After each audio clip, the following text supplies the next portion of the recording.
किसी गांव में एक ठग रहता था। वह राह चलते लोगों को बातों में उलझाकर मूर्ख बनाना उसके बाएं हाथ का खेल था। एक बार वह एक गांव में पहुंचा। उसने पता कर लिया एक बूढ़ा है जिसके पास बहुत पैसा है और वह एकदम अकेला रहता है।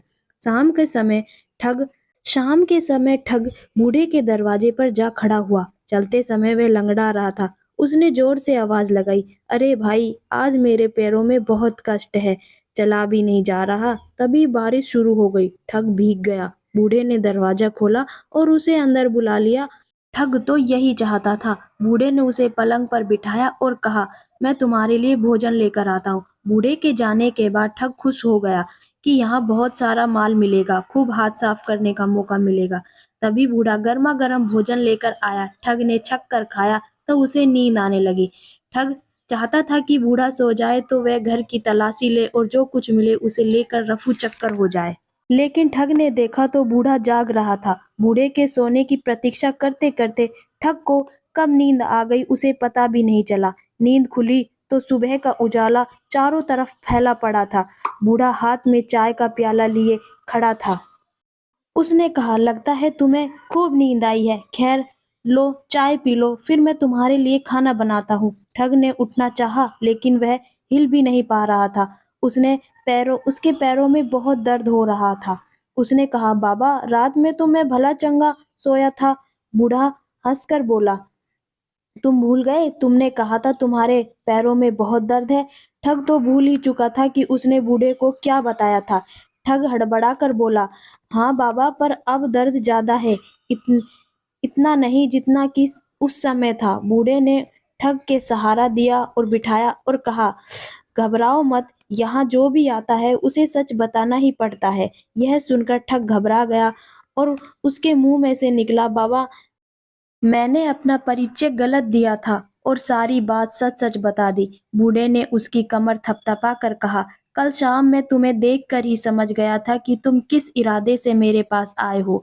यहाँ जो भी आता है वह बिल्कुल सच सच बताना ही पड़ता है और फिर वो एक बदले हुए रूप के साथ यहाँ से जाता है।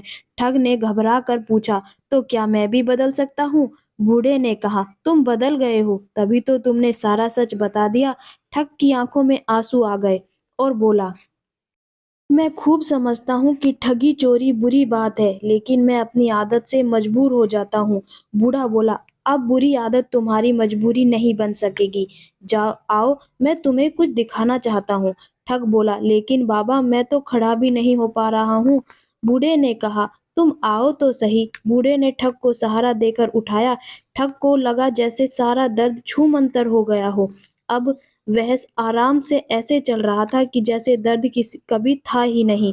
बूढ़े के मकान में एक तहखाना था जिसका दरवाजा बंद था। ठग ने घबरा कर पूछा, क्या आप मुझे इस तहखाने में बंद करेंगे?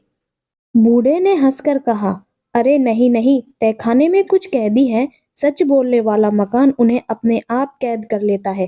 तहखाने में उनकी बुरी भावनाएं कैद है जो मुझे यहाँ लूटने के मकसद से आई थी। बूढ़े ने तहखाने का दरवाजा जरा सा उठाया तो अंदर से रोने चीखने चिल्लाने की आवाजें आ रही थी। ठग को लगा जैसे गर्म हवा का झोंका उसके मुंह को झुलसा रहा है। वह घबराकर पीछे हटा तो बूढ़े ने दरवाजा बंद कर दिया। बोला, भाई, ये सब कुछ मन की बुरी भावनाएं हैं जो तो यहाँ आकर बदल गई हैं। ठग ने घबराकर पूछा, आप कौन हैं? मैं कोई नहीं, मैं मन में रहने वाला सच हूँ जो यहाँ आकर अपने आप व्यक्ति से बाहर निकल जाता है। बूढ़े ने हंसकर कहा। बूढ़े के इतना सुनकर ठग बेहोश हो गया और जब उसे होश आया तो वह एक पेड़ के नीचे लेटा हुआ था जहाँ ना बूढ़े का मकान था और ना वह बूढ़ा। यह देखकर ठग आश्चर्यचकित रह गया। सो फ्रेंड्स, इस कहानी से आपको क्या शिक्षा मिली और हमें ये बात कमेंट कर कर जरूर बताएं। लाइक शेयर सब्सक्राइब करना ना भूलें। धन्यवाद।